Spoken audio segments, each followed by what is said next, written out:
So I've been out here and I've kind of done some stuff without you guys here on YouTube. I ended up pulling the motor out of this Lexus ex300. This is not the one I've been driving. This is one I've had for parts for quite some time. And the reason why I pulled it out was to get this knock sensor. And then I broke it. And I needed some other parts, but then I realized this is a different year and these parts will not work with my Lexus. So now here comes the problem. I have to get this motor inside this van. Oh, I can't really open the hatch because you can see all the stuff that's on the inside. Even if you open the door, it's kind of full. So how am I going to get this motor in here? Well, I came up with an idea. I cut the roof off the van. I'm going to use the car to lift the motor back up, and then I'm going to drive the van underneath the car and let it down. I have no idea if it's going to work, and I'm already bleeding on my leg because of this. But other than that, we're going to try her. So, let's see how this crappy plan plays out. It might be okay. It's going to probably be crap.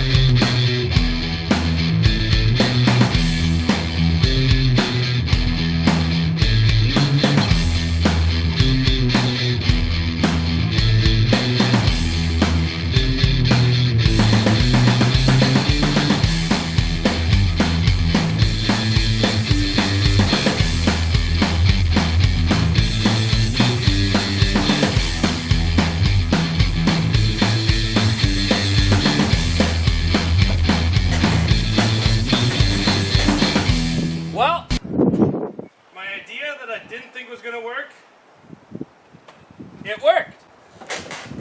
It fit in, I got it out. It was real tight to the bottom of that Camry. I'm going to have to start doing this more often, I think. But, you know what? I think that's well done. So, she's stuffed in there nice and pretty. She's getting a little heavy though. But now, I have my whole shop back to do more activities, basically. A little bit more to come off of this. A little bit more work to do. But she's coming along. Let's just fill this thing up now.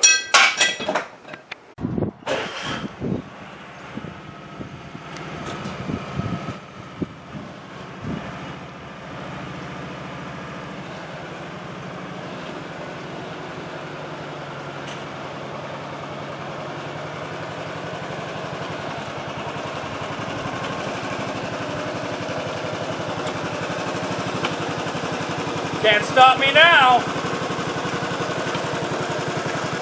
Well, maybe you can. I really don't want this thing to fall off the cart. Yes, this is a little tool cart rated for 100, maybe 120 pounds. I have a subframe, motor, transmission, axles, you name it.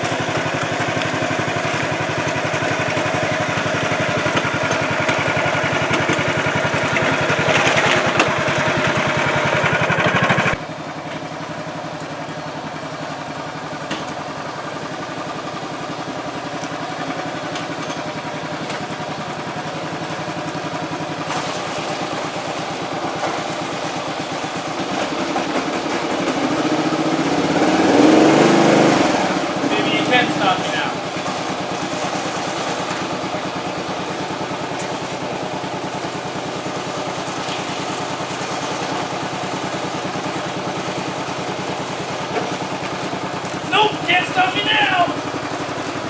We're on the roll again!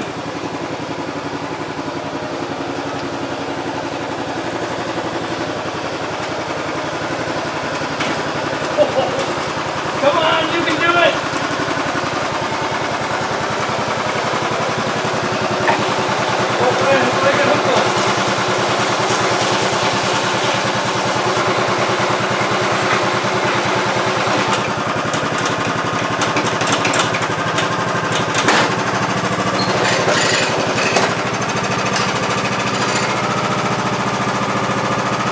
Nut.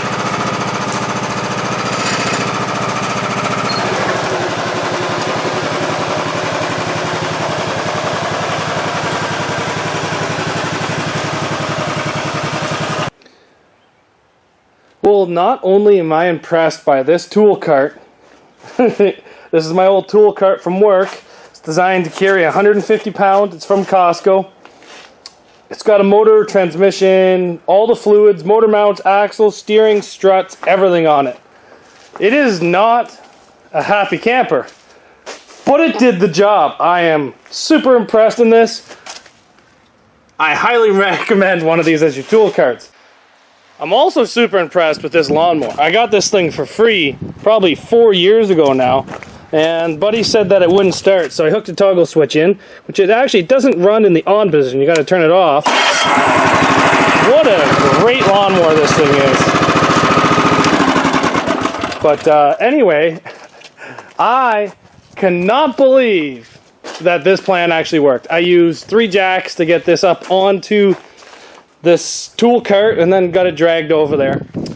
And my plan was originally to just put all 4-cylinder mounts onto this, change all this steering rack out to 4-cylinder power steering lines, and then put it in. But at later consultation, I remember I had this thing.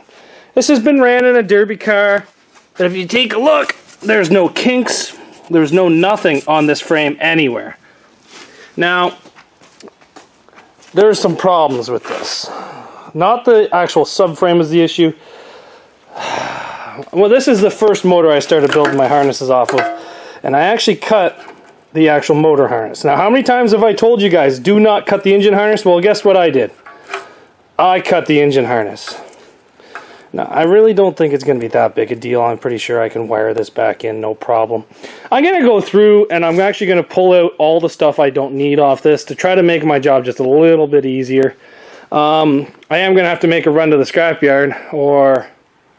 yeah, I think I'm going to have to make a run to the scrapyard to find plugs for this. And what I mean by plugs is, I'm missing... I really guess I could hardwire. No, I can't, because it's got to go to the computer. Oh... somebody sent me plugs. Here they are, never mind. I didn't even throw them away. I'm happy I didn't throw them away. So those are still there, so I can fix this. So this is the plug I need. I need the other side. And I'm just going to do this one. And then I imagine the other one is here. Anyway, I'll figure this out. I'm going to pick away at this. I'm actually going to try to pick away at the actual harness itself and see what I can do away with of the actual harness. And then I'm going to go from there. But, like I said, this was my original trials motor for the harnesses, and I've stolen some stuff off this thing over the years. It's missing its crank sensor, so I'm obviously going to have to put that on there. But good news is I did buy a brand new one. Timing belt is quite a bit loose, so I'm going to address that issue when I'm in here. Last time I ran this, it did start to knock quite a bit, so I'm going to maybe check to see if there's any oil or anything in it. Well, there's oil in it, so that's a good sign. You guys may remember this. This is actually a pink car that Cassandra used to run. She did figure 8 with it. I did Grand Valley 2 years with it. Sorry, 2 years ago with it, and then I believe I finished it off in Erin. I think this was my first time winning Erin, was actually with this motor. And as I was leaving, she started knocking pretty hard, but I did go the whole time without a radiator in Erin. I went heat and feature without rad. Sorry, a lot of you guys get upset when I use the word rad to describe a radiator. I went the whole time without a radiator. So, it's been around the block. It's had some rough times. But I think it will be right at home inside this Lexus. Like I said, I did have really big plans for this Lexus, but maybe I might save that for another one. And when I say really big plans, I mean a V6 swap. Not going to tell you what type of V6 yet, but a V6 swap into one of these. Maybe not this Lexus, maybe an Avalon, maybe a Camry or Solera. Anyway, we'll figure that out later. But here we go. I got a motor, I got a subframe, I got steering rack, I got suspension. That looks very rusty. But I even got axles. Everything's going to go into here. All I got to do is kind of go through this, find out what wires go where, and which ones I need, and which ones I don't need. Like, obviously I don't need this one. It still has my main positive on it, which is nice. Yeah. So we're going to go through this motor over the next probably week and simplify this harness right down to coil packs, injectors, get rid of the transmission wiring, try to limit it down so that I can easily put these back on. Like, realistically, I think I could just put these back on. Like, I imagine that one goes there. Maybe this one goes here. Yeah, I think that one goes there. Anyway, we'll figure all this out. So thanks for watching, guys, and trying to get this thing all going. But this is the plans for the Lexus. I took the motor out, I scrapped the motor. Now I'm just trying to figure out a motor to put back into it. And I don't have any more. Every car I have has a good motor in it, and I actually have two that kind of need motors. So I'm actually running out of these 4-cylinder motors. I was talking to one of my buddies, and maybe I might have got 4 of them. I just got to make a very, very, very, very far drive to go get them. So thanks for watching, guys, and just keep the building coming. Hopefully this Lexus gets built and is able to go into the Derby world soon. So thanks for watching. See you back here in a couple days.